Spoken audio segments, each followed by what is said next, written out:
Dude, no way this guy just hacked this ATM machine to get free money.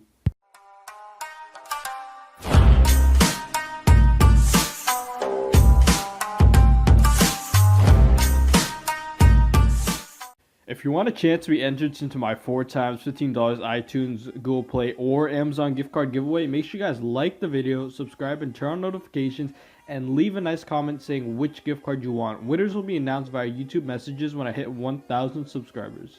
Hey, what's going on, guys? It's Kyra here. Welcome back to another video. And now for today's video, I'm actually going to be showing you guys some ATM hacks. And now these hacks are used by people in order to steal money from ATMs. So this video is only for educational purposes. Please don't go and actually do this. I'm not responsible for anything you do.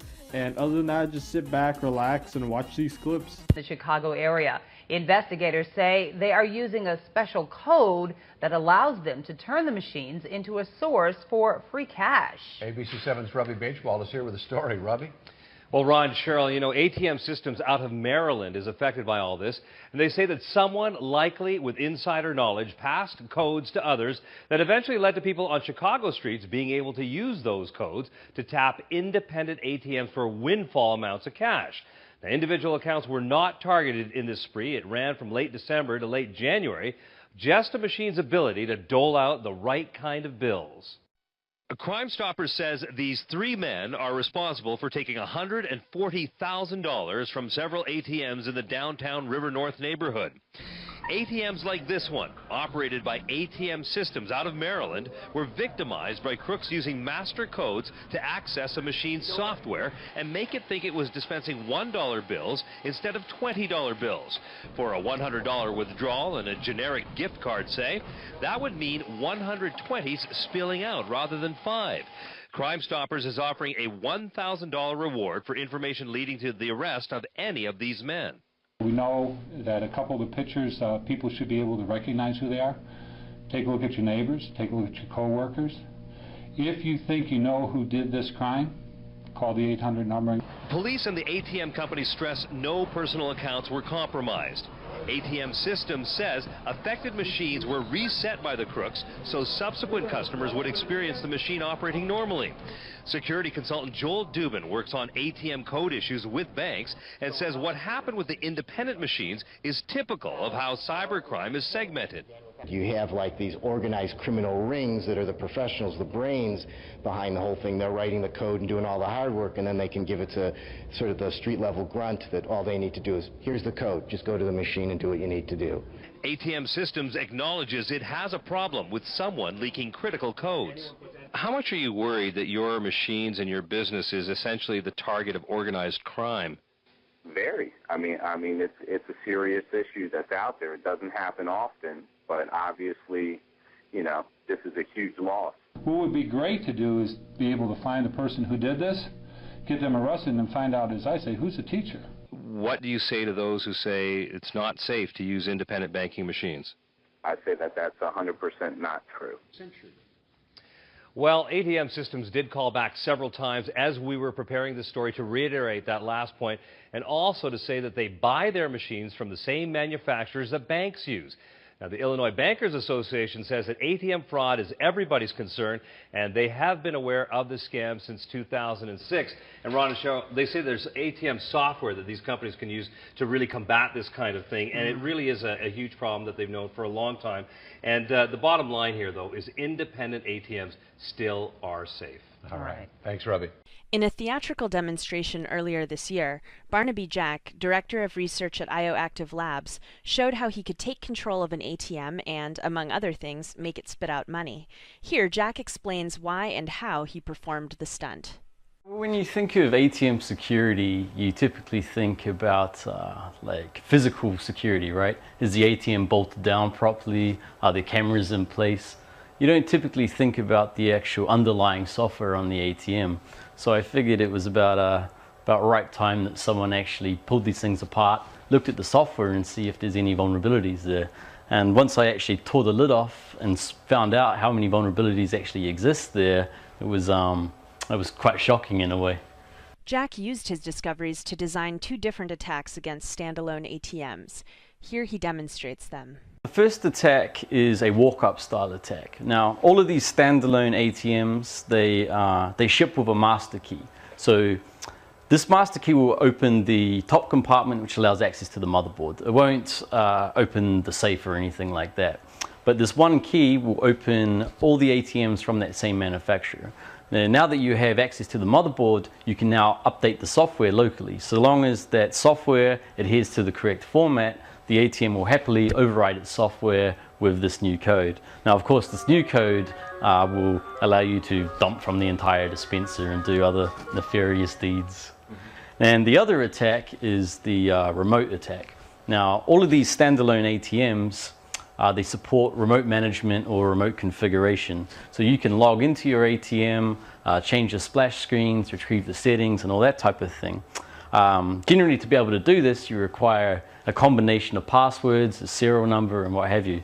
I found a vulnerability which will allow me to bypass all of these passwords and then upload my own software onto the ATM remotely. And of course, my own software will capture credit card details, dump from the dispenser, and all that type of thing. And the worst part about this is these ATMs ship with this functionality enabled by default. And the reason they enable this functionality is so they can, is ironically enough, so they can ship security patches to these ATMs. It takes a specialized skill set to actually come up with these attacks. And for myself, it was about 8 months of fairly constant work. But I'm not naive enough to think that I'm the only person who could do this. And the thing is, with these type of attacks, it only takes one person to come up with that attack, and then they can distribute that software to whoever else. So it only takes one person to do it. At the moment, we haven't seen any of these exploits replicated, but it's certainly possible. At the moment, the ATM manufacturers have shipped patches to their ATMs, but of course, whether the actual ATM owners have applied those patches is a different story.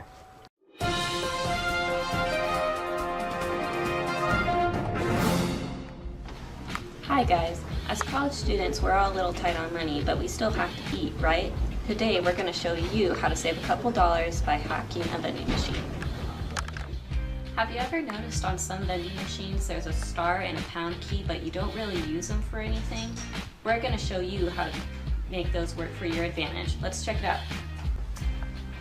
This code is very important. This is how you're going to get your refund on your money when you buy an item.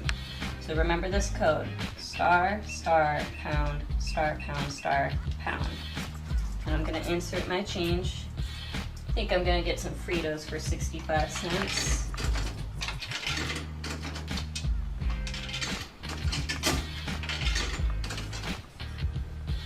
A 0. There it goes. And I still got 65 cents.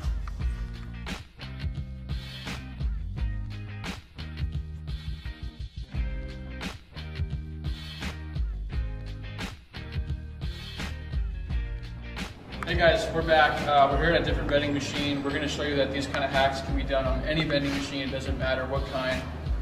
The important thing to know is that they're just going to be different. The way these are handled is different. Different computers, different buttons, and that's what's important to know. On this machine, we're going to show you how to get a drink for pretty much free. Actually, it is free. You're going to trick the machine thinking that it has the money in there, that it's going to receive it, but really you're going to get all your money back.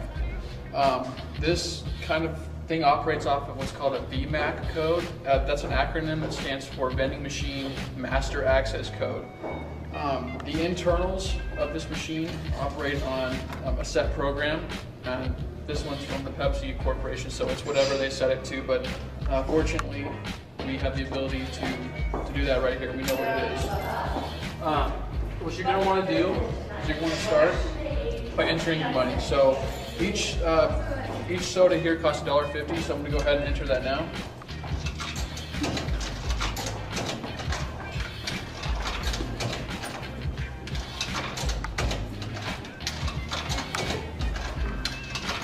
Okay, our money's been entered. The way it works is it works off of a sequence. So the machine's internals are actually operated on the first 4 buttons here. Think of it this way. Selection 1 is number 1, selection 2 is number 2, and so on and so forth. The code itself operates like this. You start with 4, then 2, then 3, then 1. You want to run through this 2 times. So we're going to do that right now. We go 4, 2, 3, 1. Then for the second time, 4, 2, 3, 1. At this point, you're ready to go. You're going to want to make your selection. We're going to select Mountain Dew. Hit the button. Come down here, it's been vended, and there you have it, a free soda. What's important now is you want to hit the coin return before the computer resets. As you can hear, your money's coming back out, all $1.50 of it.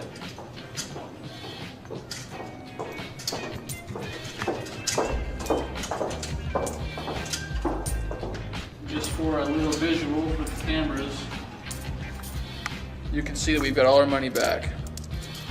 All $1.50. Feel free to count it if you want, but it's all there. And that is how you hack a Pepsi vending machine. Hey guys, we're back yet again at a different vending machine. What you're going to notice here with this one is that it's operating on the same keypad system that one of our previous machines did. So we're going to use the same star pound VMAC code on this one. It's just like the old machine, so it's pretty much going to be the same hack. So what we're going to do is, once again, you're going to get all your money back doing this, but we're going to get a different item and it's a different machine. So, for example, I want the Cinnamon Toast Crunch. I don't know why Cinnamon Toast Crunch sucks, but we're going to get it. So what you're going to want to do is we're going to come to the machine and you're going to want to enter your money. So it's $1.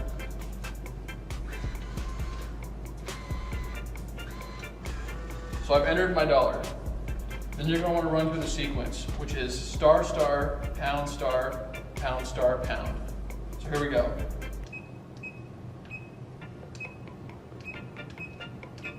Once we've done that, we're going to want to enter our item, which is F4.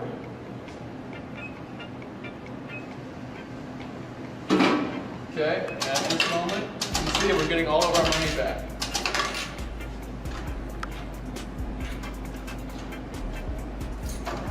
Got $1 in my hand of quarters and a free Cinnamon Toast Crunch.